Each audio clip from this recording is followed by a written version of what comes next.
जय हिंद दोस्तों मैं अमित शास्त्री आप सभी से संस्कृत व्याकरण के क्रम से चर्चा कर रहा हूँ, आपको पढ़ा रहा हूँ। जिसमें पिछले वीडियो में हमने संज्ञा पढ़ी थी, आज हम सर्वनाम पढ़ने वाले हैं। संस्कृत में बहुत उपयोगी परीक्षा के लिए ये साबित होता है, इसलिए मैं बड़े सरल तरीके से आपको पढ़ाने का प्रयास कर रहा हूँ। आप वीडियो को देखिए और अपनी तैयारी को मजबूत कीजिए। सर्वनाम किसे कहते हैं? तो जैसे हिंदी में आपने पढ़ा होगा वैसे ही संस्कृत में है कि जो संज्ञा के स्थान पर प्रयुक्त होते हैं उन्हें सर्वनाम कहते हैं। कई दोस्तों बोले सर आपसे जुड़ना है, कुछ नहीं करें, आप रेड कलर पर सब्सक्राइब दिया उसको क्लिक करके बेल आइकन को दबा करके नोटिफिकेशन ऑन कर लें। इसके बाद जो हमारा अन्य जो वीडियो आएंगे, चाहे वाच्य के हों, चाहे विशेषण के हों संस्कृत में, चाहे लकार इत्यादि के हों, सारे वीडियो आप तक मिलते रहेंगे। और बहुत सारे वीडियो हमारी प्लेलिस्ट पे है, संधि समास आदि के, आप देख सकते हैं। तो सर्वनाम कहते हैं जो संज्ञा के स्थान पर प्रयुक्त होते हैं। सर्वनाम शब्द दो शब्दों से मिलकर के बना है। सर्व प्लस नाम से मिलकर के बना है। सर्व का अर्थ है सब या सभी और नाम का अर्थ है संज्ञा। मतलब इस प्रकार के वे शब्द जो सभी संज्ञाओं के बदले जहाँ पर संज्ञा प्रयोग होनी थी, वस्तु का नाम प्रयोग होना था, वहाँ पर सर्वनाम प्रयोग हो जाते हैं। कैसे होते हैं वो आगे उदाहरण से समझेंगे। तो पूर्वापर संबंध के साथ प्रयुक्त होते हैं। पूर्वापर संबंध क्या कहलाता है वो अब इसको अपन समझते हैं। तो देखो उदाहरण में समझो पहले, फिर हम आपको समझा रहे हैं। रामः दशरथस् पुत्रा आसीत, मतलब राम दशरथ का पुत्र था या थे, सम्मानीय व्यक्ति हैं, राम दशरथ के पुत्र थे। सा महान योगीश्वर आसीत, और वह महान योगीश्वर थे। अब यहाँ पर कह दिया कि राम दशरथ के पुत्र थे, फिर अगली बार सह मतलब वह। यहाँ पर राम क्यों नहीं कहा गया? राम की चर्चा चल रही, लेकिन क्या कह दिया? सह। तो ये पूर्वापर संबंध हो गया कि भाई पूर्व में यहाँ पर चूंकि कथन कर चुके हैं कि राम की बात चल रही है, तो केवल हम सर्वनाम सह का प्रयोग कर देंगे अपर में, तो ये पूर्वापर संबंध हो जाएगा कि आप इस सह से लगा लें कि यहाँ राम की ही बात हो रही है। इसको कहते हैं पूर्वापर संबंध। फिर से देखें, राम दशरथ के पुत्र से सह मतलब कौन? वह राम। यहाँ पर संज्ञा के स्थान पर राम का प्रयोग होना था और राम महान योगीश्वर थे ऐसा होना था, लेकिन सह सर्वनाम प्रयोग कर दिया। आगे इसके भेदों पर भी चर्चा करेंगे। इस उदाहरण में दूसरे वाक्य में राम के लिए सह प्रयुक्त हुआ, ठीक है, और पूर्वापर संबंध के साथ इसका प्रयोग हुआ है। सह राम से संबंधित है जिसका पहले उल्लेख किया गया, ठीक है। तो पूर्वापर शब्द का क्या हो गया? पूर्व प्लस अपर से मिलकर के बना है। पूर्व का अर्थ होता है पहले, तो पहले ये हो गया, और अपर का अर्थ होता है बाद में, तो ये हो गया। इस प्रकार से अब हम इसके भेदों पर चर्चा करते हैं। दोस्तों यदि आप इसी तरह संस्कृत व्याकरण को पढ़ना चाहते हैं तो मेरा निवेदन होगा वीडियो को लाइक जरूर करें। चैनल को सब्सक्राइब करके आप जुड़ गए, बहुत अच्छी बात है, लेकिन एक बार लाइक जरूर कर दें। और देखते हैं सर्वनाम के निम्नांकित भेद हैं, कौन कौन से हैं। पहला है पुरुषवाचक, इनके बारे में एक एक का पढ़ेंगे उदाहरण सहित। फिर दर्शक सर्वनाम, कैसे प्रश्न बनेंगे वो भी बताएंगे। निजवाचक, संबंधवाचक, प्रश्नवाचक, निश्चयवाचक और अनिश्चयवाचक। संस्कृत में सर्वनाम के भेद पूछ ले, कितने बताना है आपको? 7। पहला देखें, पुरुषवाचक सर्वनाम क्या है। जैसा कि शब्द से ही आपको प्रयुक्त हो रहा है कि पुरुषवाचक सर्वनाम उसे कहते हैं जिस सर्वनाम के द्वारा वक्ता, श्रोता और अन्य, मतलब जिस संबंध में बातचीत हो रही हो का बोध हो, या तो वक्ता का बोध हो या श्रोता का हो, या फिर जिस संबंध में बातचीत हो रही उसका बोध हो, पुरुषवाचक सर्वनाम है।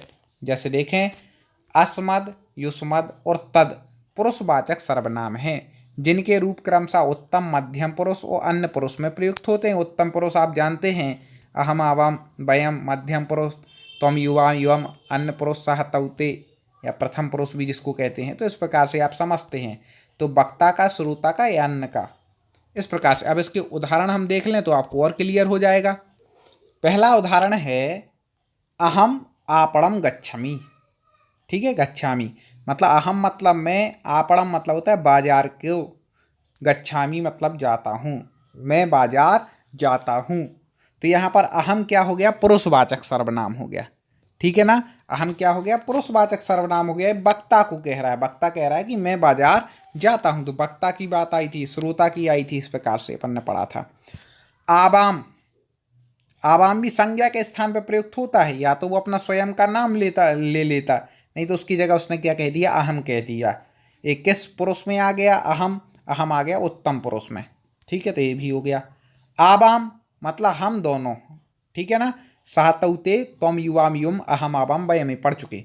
तो आवाम, ये सब आपने वीडियो ना देखे हो तो चैनल की प्लेलिस्ट है एक संस्कृत व्याकरण ट्रिक नाम से, उसमें दिए हैं, उनको पढ़ सकते हैं।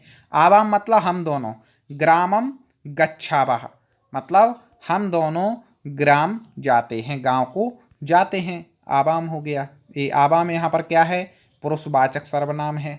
वयम मतलब हम सब, उपवनम गच्छामः, गच्छामः आएगा वयम के साथ, तो हम सब उपवन मतलब वन को जाते हैं, ठीक है, जिसको आप लोग पार्क बोलते हैं।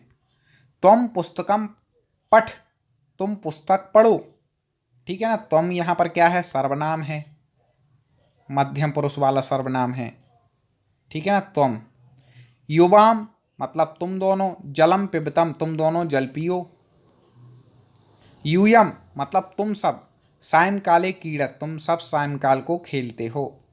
सह गृहम आगच्छति, सह मतलब वह, यहाँ पर सर्वनाम है, जिस पर हम गोला लगाते जा रहे हैं वो सर्वनाम है। ये ग्रहम, ठीक है, ग्रहम यहाँ पर कर्म है, वो आगच्छति क्रिया है। तो तुम ग्रहम सह ग्रहम आगच्छति मतलब वह घर आता है। तौ विद्यालयम आगच्छतः तुम दोनों विद्यालय आते हो। सह वे दोनों, सॉरी तुम दोनों में नहीं आएगा, वे दोनों विद्यालय आते हैं। ते चिकित्सालयम आगच्छन्ति वे सब चिकित्सालय आते हैं। इस प्रकार से पुरुषवाचक सर्वनाम हो गए, ठीक है ना। और अभी भेद पढ़ो है पांचों के, हम डिफरेंस भी बता देंगे कैसे पहचानना है, आसान है, कोई कठिन नहीं है, पढ़ें बस ध्यान से पूरा वीडियो। दर्शक सर्वनाम क्या है, ये आपने पहली बार सुना होगा, संस्कृत में है। जिस सर्वनाम का प्रयोग वस्तु स्थान आदि के दर्शाने, दर्शक मतलब दर्शाने के लिए किया जाता है, किसी वस्तु का स्थान आदि को दर्शाने के लिए किया जाए, उसे दर्शक सर्वनाम कहते हैं। जैसे एषः मम विद्यालयः, ऐसा मतलब होता है यह, ये दर्शक सर्वनाम है। क्यों, क्योंकि यहाँ पर किसी स्थान को, वस्तु को दर्शा रहे हैं ना कि यह जो है मेरा विद्यालय है। इदम फलमस्ति, इदम मतलब यह, यहाँ ऐसा आया यह के लिए, यहाँ यदम आया, ऐसा क्यों, क्योंकि फल नपुंसकलिंग है, तो इदम भी नपुंसकलिंग आएगा, ये याद रखना, ठीक है। तो इदम फलमस्ति, यह फल है, ठीक है ना। तो ये क्या, ये दर्शा रहे हैं कि भैया ये क्या है, ये फल है, इसलिए इसको क्या लिया गया, दर्शक सर्वनाम के अंतर्गत लिया गया, ठीक है ना। ऐसा, अब यहाँ ऐसा में बड़ा सा क्यों आया, क्योंकि लता की बात कर रहे हैं, लता स्त्रीलिंग है, ठीक है ना। तो ऐसा लता अस्ति, यह लता है। इस प्रकार से ये क्या हो गया, दर्शक सर्वनाम, जब यह दर्शाया जाए, ठीक है ना। इसमें ऐसा, इदम वाले, यम वाले ज़्यादा उदाहरण आते हैं, तो किसी वस्तु या स्थान आदि को दर्शाने के लिए, बताने के लिए यह वह हैं, इस प्रकार से कि यह मेरा विद्यालय है, यह फल है, यह लता है, इस प्रकार से जो चर्चा की जाएगी वो दर्शक सर्वनाम के अंतर्गत आ जाएगी।